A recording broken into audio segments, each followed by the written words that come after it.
should I still hold it here? Okay, good. Now, in response to your question, I will say that we should all know that we are in a state of war, because a situation where you are involved in counterterrorism, you're involved in counterinsurgency with our troops deployed all across the length and breadth of this country in various theaters. There is no other way to describe it than a state of war. Now, when you're in war, ugly things happen. Terrible things happen. And what has happened in Goza is one of those terrible and ugly things that have happened, that do happen in war. You take it from me that whenever there is a loss of life, be it military or civilian loss of life, it is indeed considered a tragedy. And with what has happened in Goza and what is also happening in other areas,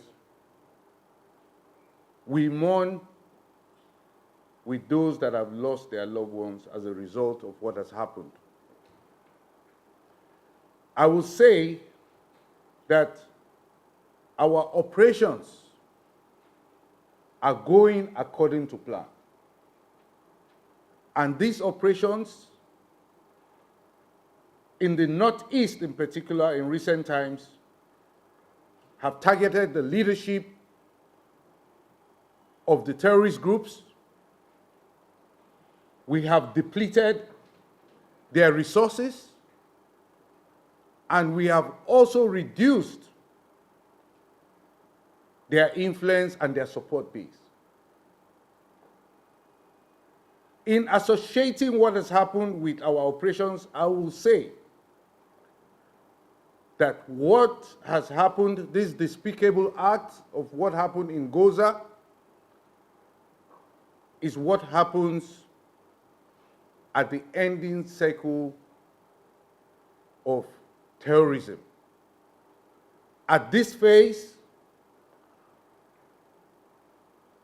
the terrorists are carrying out their acts in order to do what? One is to attract attention.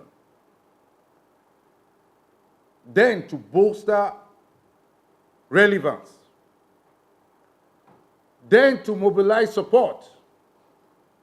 And finally, to reduce support for the armed forces and the Nigerian government at large. I will use this opportunity to tell citizens to stand united. We must continue to emplace our trust in the security agencies across the country and continue to support the security forces in overcoming the security challenges that we are faced with. Next is the issue of the ambush on troops that took place on the 2nd of July along road Kaduna-Abuja. Troops in the conduct of operations were ambushed. In that ambush, we lost 5 military personnel, an airman, and we'll say at this point that may their souls rest in peace. I will say that in the military, we take pride in risking our lives for the safety of our citizens.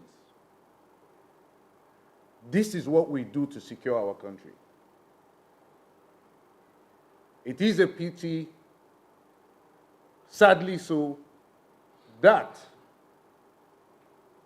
in this instance, our troops paid the supreme price. Nevertheless, our operations moves on and moves forward. Now to the question about the sighting of the School of Islamic Affairs. Why does the military have a School of Islamic Affairs? I will tell you that the military does not only have the School of Islamic Affairs, we also have the chaplain school.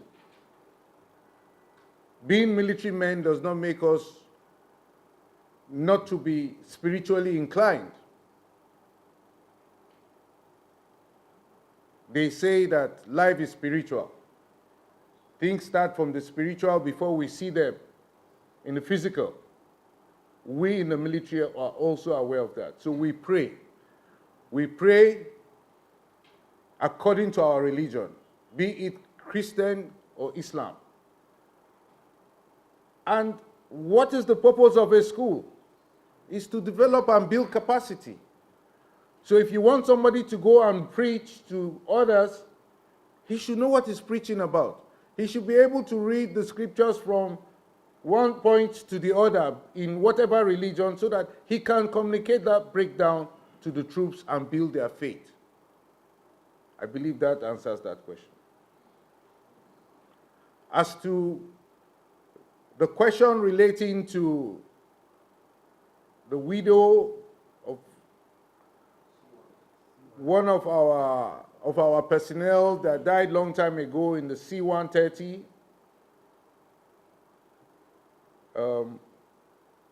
I believe that what she needs to do is to approach the military through the appropriate channels so that it can be looked into.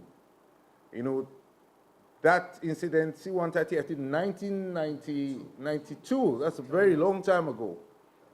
Yeah, so she should approach us and we will look into it. Thank you very much.